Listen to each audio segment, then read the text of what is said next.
So this one's from Obsidian Ant. It's touching on the PTU access, but as much as I feel like everything has been said, I think it's very good to hear as many people's perspectives on this as possible. And hopefully CIG hears all these perspectives and, changes some plans or, really hears that feedback and makes some decisions based off of it, because it's not been a good time for them over the last 6 to 8 months, and they just keep taking L's. So hopefully this one won't be. Here we go. We're now very close to the imminent release of one of the most ambitious space games ever released. And meanwhile, whilst we wait for that, Star Citizen is facing a whole set of new troubles. Collectively, these problems may well be presenting the game with a perfect storm. And I think at this point that it's reasonable to suggest that the community sentiment for Star Citizen is now at an all-time low. So why do this is an interesting take on the situation. Okay. I want to talk about Star Citizen and all of these issues? Well, firstly, because, well, it's news, so I'd like to let you know what's going on. Secondly, I feel the topic as a whole is very pertinent in the games industry at the moment. Okay. Specifically, this year alone, there's been a whole bunch of really great gaming titles coming out. Yeah, like Baldur's Gate, just like doing everything right is really making everybody look a lot worse, right? And this has been capped by the massive success and massive popularity of the exceptional Baldur's Gate 3. In short, there really is an irony here. Star Citizen began life in 2012, paving the way for a new method of making games. CIG wanted to push back against everything that was wrong with the games industry and produce a new exceptional title that could really highlight what gaming can be. The irony here then is that here in 2023, it's other studios such as Larian Studios which have gone out their way to do this and achieve this. Meanwhile, Star Citizen is looking to be pretty much everything that is wrong with the industry. So, see, you know what? I kind of disagree with that. So, at least what CIG's intentions were to be exactly like Baldur's Gate 3. Right? The idea of no publisher, or the idea of going, well, we're going to push it out when it's ready, having a long early access period and get everything right so when the game is released it's solid. Like, a lot of those sentiments is exactly what CIG is planning to do. And I guess the problem is that they're failing at it, and Baldur's Gate is doing well. And then the main difference is that statement Baldur's Gate put out with, there will be no microtransactions. You will just play the game. You will enjoy it. Don't ask for skins, right? None of that stuff. Just play. They sponsored no streamers. They just put the game out there and are having great success. Just play. That's an anomaly these days. And that's where CIG differs, right? Is everything around their communication is money, money, money, money, money, and not, help us fix the game, fix the game, fix the game. Help us make the game better. High-level overview of some of these problems. They're not trying to make the game better. And I'll link resources in the video description where you can find out more information about each of these issues if you so desire. Let's start then with... I think CIG's intentions were good, and then they lost their way because money. Larian just doesn't understand game development. The latest problem. The public test universe, commonly known as the PTU, has been an integral part of Star Citizen's development journey. It's the realm where backers, those who financially supported the game, get an early glimpse into upcoming features, mechanics, and play a pivotal role in shaping the game's direction through their feedback and basically testing the game. It's a server. I disagree with one thing there. The PTU is not really a place to, at least I don't think that shifts the direction of the game with your feedback. Because I think what they really use the PTU for, and wrongfully so over the last long while here is, does this work? Does this not work? I mean, that's literally what the live build is essentially we are able to do these things, and proof of concept, we did it, and that's it.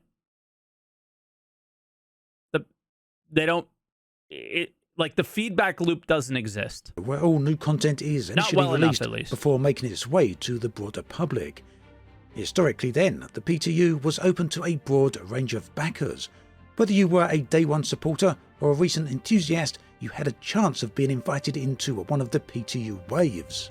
It meant that you could explore the new content, share your insights, as well as test out the content and help with the game's development. However, CIG felt that the way that these waves were structured was not really enabling them to test the game at the best way they possibly can. Yes. In short, they felt that... And the thing is most of the posts around that are ignoring that issue, right? Is that is absolutely a clear issue with the PTU and the current game's development, because CIG is just so damn stupid and can't get out of their own way and still slap the sub on Wave 1, right? But the issue is there, and that's the most important thing, and that's why I'm so hyper-focused on that. I've seen a few comments of me being too focused on, I think that was in our podcast this week, one of the callers said that, is I think you're a little too focused on the issue at hand and not the problem with the money side of things. And to me, the money side of things is irrelevant in a lot of ways. They already got your money. You spent $25,000 on a game. That is not my problem. You already get insane benefits for it. And the issue here is that the game is not moving forward because of the way it's being tested. But expecting us to do the testing on a lot of this stuff isn't fair either. Testing was a bit too front-loaded, too many people starting up front and then petering out over time with less people there when they really needed it. Exactly. So I kind of cut him off in between. That testing was too front-loaded. So everybody jumps in Wave 1. They look at the ships, only play for an hour or two, and then never come back. Right? So that would be your load testing, but not even really good load testing. And then the problem with that is that the way CIG has been handling their PTUs, which is the idea that in Wave 1, a lot of the times in the last year or so, not even all the features are in the patch at that point. So you're coming in, checking out the new ship maybe, and then leaving because nothing else works. Wave 1 cannot be as bad as it is. You make it impossible to test, right? When we come in, it needs to be much more polished, and it's not. With this in mind, CIG have set about creating a new wave system.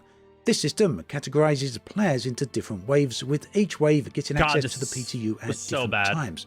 Similar to before, so what's the controversy? Well, it's the fact that the earliest waves, Wave 1 through to Wave 5, get first access in priority and order of how much money that a backer has spent on the game. That's not entirely true at all, though. So let's see. I'll let him cook, and let's see if we continue. Although, to be perfectly fair here, that isn't the only criteria. There we go. CIG are also going to be inviting players based upon the amount of hours they have spent inside Star Citizen over the past 2 patch cycles. Because we can't get mad about it now, because people are getting access taken away from them, when players who were actually testing and trying to help out the game were taking access away from them the last time they did this, when Wave 1 was only subscribers and only concierge. Yeah, regardless, hours spent is not a good metric, but... Now, this part makes a lot of sense after all. It is a better metric than money spent exclusively, and that's my only argument here. Why would you want players into the game who are only going to just appear there for a few minutes, maybe an hour, to test out the new content and then disappear? Instead, it makes far more sense to have the players in who have proven that they will invest time and who are willing to test and try things out. However, it seems that this fact has been overshadowed by the introduction of the monetary side of things as well. Absolutely. Not to mention that there's a lot of people out there who really do love Star Citizen and want to help out, but don't actively spend too much time on it between patch cycles, and these people are out in the cold. So yeah, understandably, this has created a lot of controversy, both from people who are generally skeptical against the game to start with, but also from people who are long-time supporters. For example, those who gain access through Wave 1 will be the players who have spent $25,000 on the game so far. Additionally, in Wave 1 will be those subscribers to the game who donate and sub $10 per month to CIG. Now, of course, $10 a month is a lot different to a total of $25,000. Yeah, but it's a very important point here. Many subscription-based games are not a whole lot more money than $10. So are you really getting your money's worth? I guess that depends on how you feel about the game. Either way, it seems many people are letting their feelings be known. This shift in structure, this shift in waves for the PTU has led to a surge of discontent within the community. Many feel that this new approach leans uncomfortably towards a pay-to-test model, where financial contribution trumps dedication and time spent supporting the game. See, I mean, that is the take that I'm really struggling with here from everybody, because we were already in a pay-to-test model, and it was worse than this. And again, I'm not justifying the other bad things and the other stupid choices that they've made, but we are focusing on exclusively that $25,000 number and not on the fact that they are removing some of the pay-to-test problems and going with a quote-unquote better metric, even though it is not a good metric, right? The thing that I would call out and that I think is a huge problem is over the last 2 years is the huge focus on, or the lack of focus on, your concierge members and how much people have supported you over the years, and really giving them a lot of spits in the face and things like that with things like this, right? And not that they deserve much, because for me, I think you're already gaining a huge advantage if the game ever releases. But the idea of new money being more important than anything is really starting to shine through with every decision they make. And it's bad. That is the big takeaway from this, is new money is the only thing that matters. Testing doesn't matter. The game doesn't matter. Nothing matters but new money. That's all that matters here. If you want to take that, have a takeaway from this, this whole testing focus thing is not about money. It is about testing better.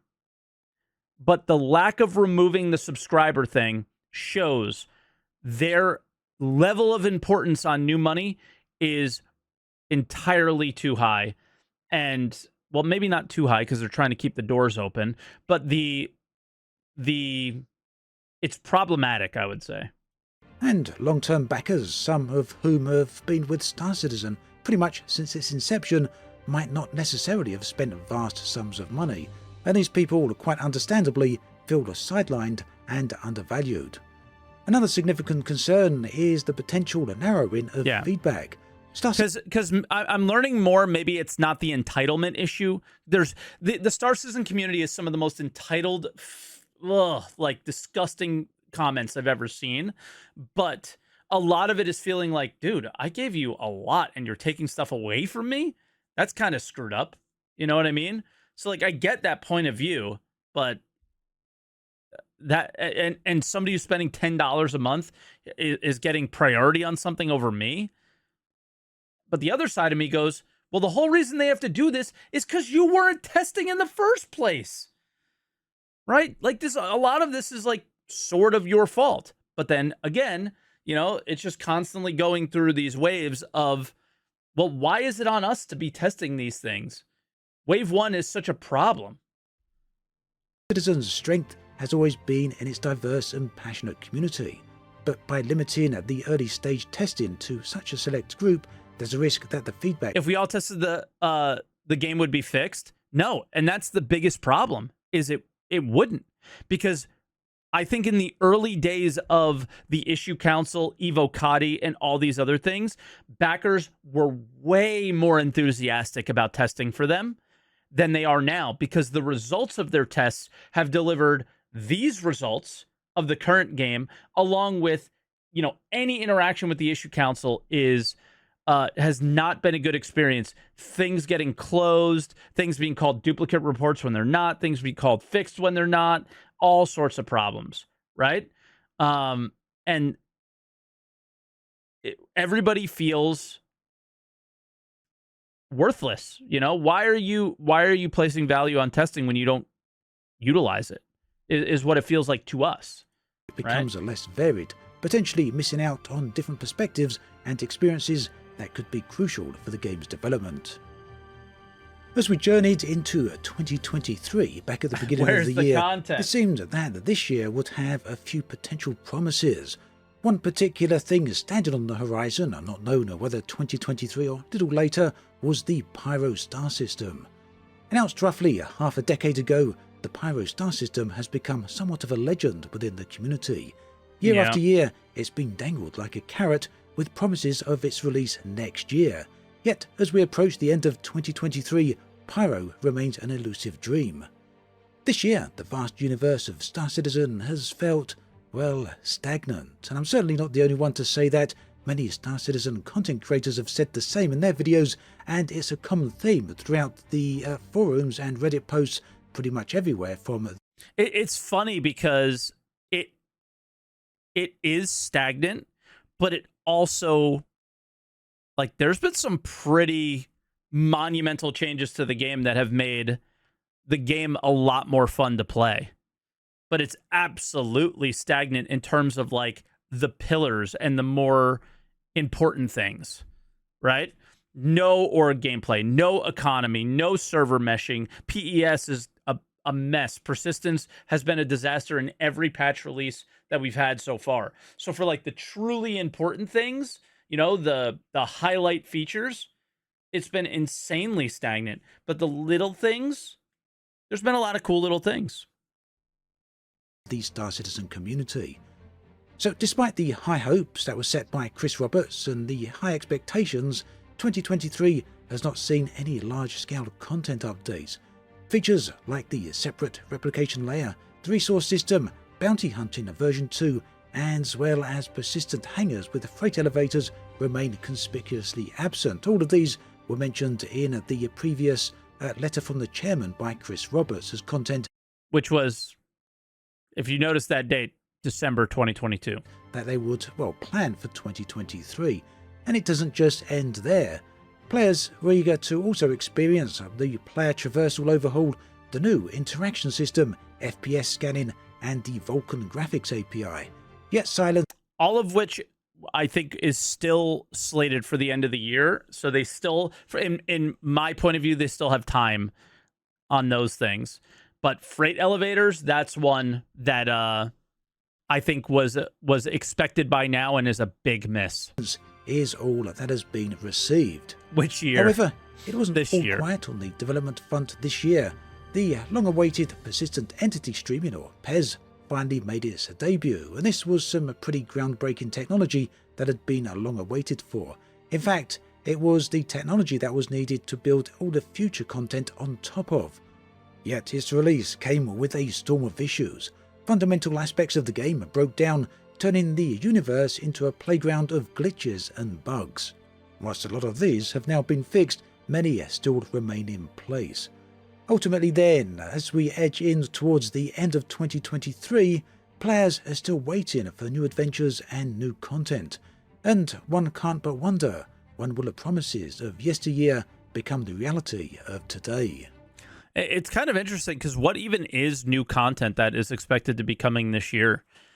Are ships considered content anymore? To me, they're not really. I don't think we have any new expected.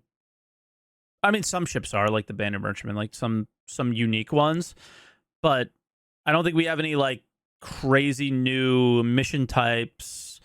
Maybe, the bunkers, the underground facilities, or right. There's a lot of, like, content, but none of it feels like it's coming this year. I think like we got our content with the cargo refactor and mining update was like basically our content this year, and salvage missions and things like that, right? Maybe some missions are exciting, but for me, when I look at content, there's a lot that I don't think is slated for this year at all. Like, how many more months do we have left? It's like we don't have a lot of time, and there's not a lot of talk, and you don't know if it's like, are they hiding it for CitizenCon, or do they not have anything?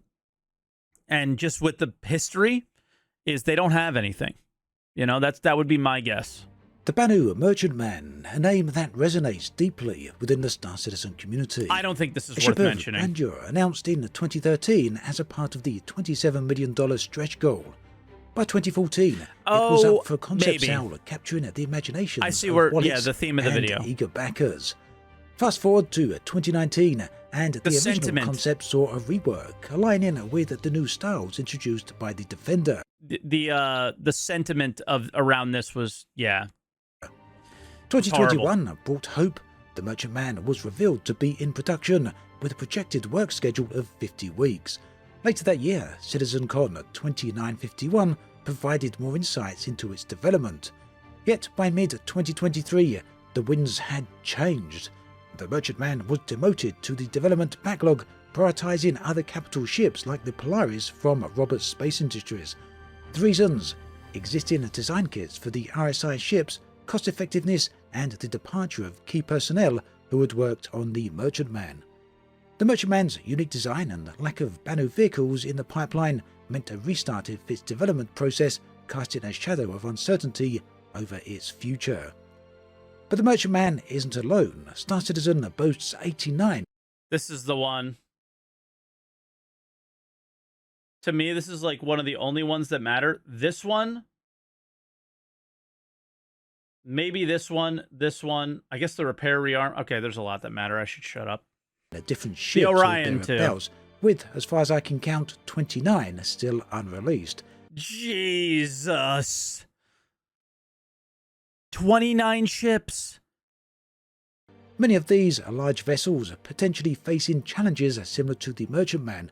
With only one ship released so far from this backlog in 2023, this really does lead to the question: just how long will backers have to wait for the rest of the ships? For many, the Banu Merchantman not to was mention more gold than standard just a reworks. ship. Yeah, it was a dream, a promise. How many need gold standard reworks? Like 90% of the ships, probably. Of adventures to come, and now its fate, along with many others, remains. Whoa! I just noticed this. Selby, is this our org logo? This is like the 30K Inc. logo.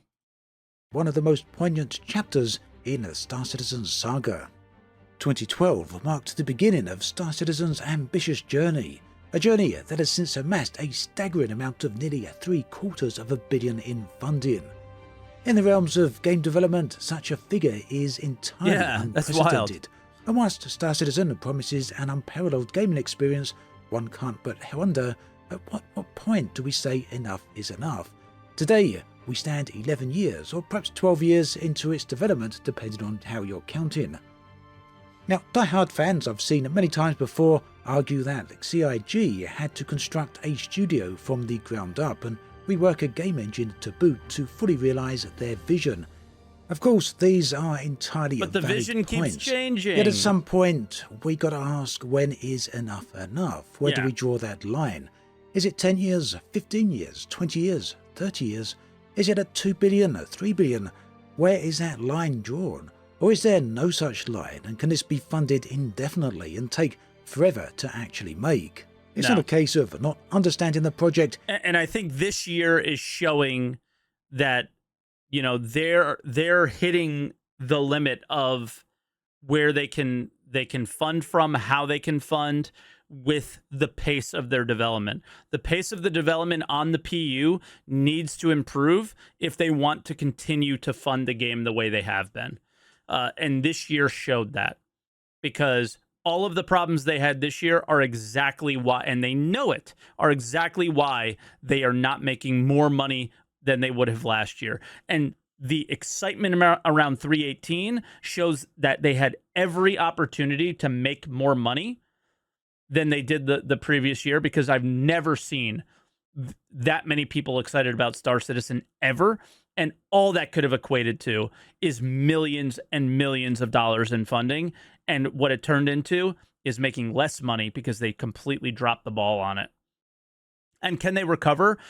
Possibly from this point. But if this continues, the community sentiment that the whole video is about, and I think this is, I'm so happy I watched this video. I really debated watching it or not. I was like, are we going to go over this PTU thing again? But his take on it, I think, was really unique and really special about this specific subject. And it's not just the PTU. It's all the other things, right? And is it all finally coming to a head where, you know, people are really starting to get sick and tired? I don't know, man. I think the funding is possibly showing that.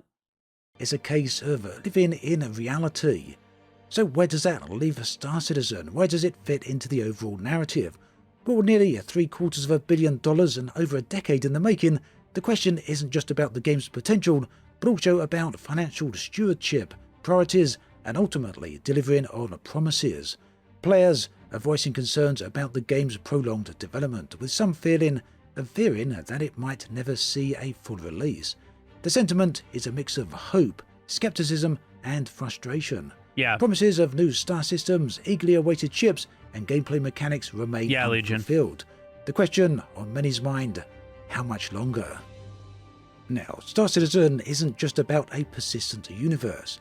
Two major components that have garnered significant attention are Theatres of War and a standalone single-player campaign, Squadron 42. Theatres of War promised to blend Star Citizen space combat with ground warfare, offering an intense objective-based multiplayer experience. The initial buzz around this was palpable, with players eager to dive into these large-scale battles. Yet as the months rolled on and then the years, the excitement was met with silence. I'm sure he's going to ask this question, but do you think the community sentiment changes the moment Squadron 42 releases and let's say it's like pretty good?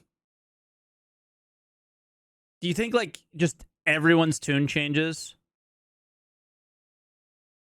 Right? Because the PU is still going to be shit.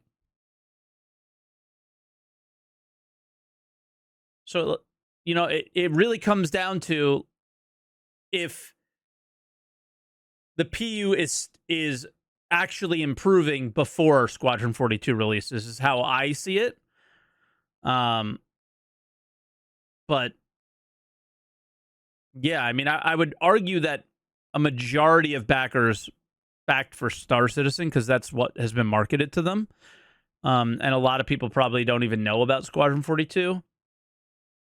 But I don't know, maybe that's like the big one, is like they're putting all this time investment in something that is actually affecting them negatively now, you know?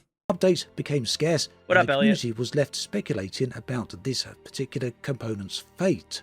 And then there's Squadron 42, the narrative-driven campaign boasting Hollywood talent, promising to be an epic space opera experience. Not only was it just a game, it was a commitment, a promise to backers who believed in Chris Roberts' vision. But then, in a move that raised eyebrows, Squadron 42 was removed from Sal, with no update, no release date, and a shroud of mystery enveloping its development. Backers are left with more questions than answers. So the silence on these two pivotal components adds to the growing concerns. In a universe as vast as Star Citizen, communication is key, and the community awaits, hoping their voices echo loud enough to be heard. It's a very strange situation for Star Citizen overall. This is just but a small handful of the issues that have plagued the game recently. There's many more that I could touch on, a lot of which I have talked about in the past. I'll link the other videos in the description below, and also touch on other sources that I'll list there as well for your perusal. You go check those out if you want to know about more. Meanwhile, I'd love to hear your thoughts and feelings about the entire Star Citizen project. How did you feel about it today? How did you feel about it last year? And how did you feel? Like, I really don't think all this drama is entirely about the PU, right? I really don't, or the PTU stuff. It really is like, it's just another example, guys. And like, why do you just keep beating us down? And I think it's a lot of frustration building up from the community that's just like sick and tired of it. And like these people who don't even test in the first place, are they finally getting frustrated and are just like another thing that you're turning your back on us About about? it a decade ago. Have your thoughts and feelings on it changed over time? Let me Yeah, know it's like another below. I'd straw. love to hear from you. Exactly. As always, thanks for watching, and I'll catch you guys and girls next time. All right. Well, that was that. But here is the video because, I mean, I thought this was just going to be another, hey, this is what was happening with Star Citizen. I think this was a really good angle to take at it, and a lot of strong points. So make sure you get subscribed and check out Obsidian. Because I really enjoyed that. Even somebody said that it was kind of boring. Maybe it was boring because it was a lot of like rehashing some old stuff, but to you that like follows the project a lot. But in reality, it was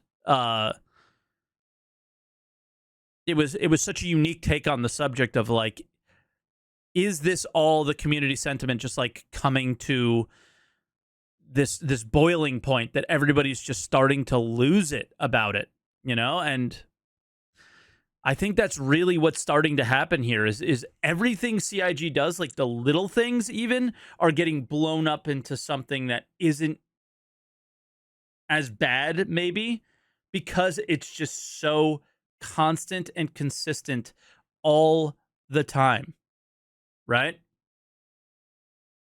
And that's like where it starts to get not great, you know?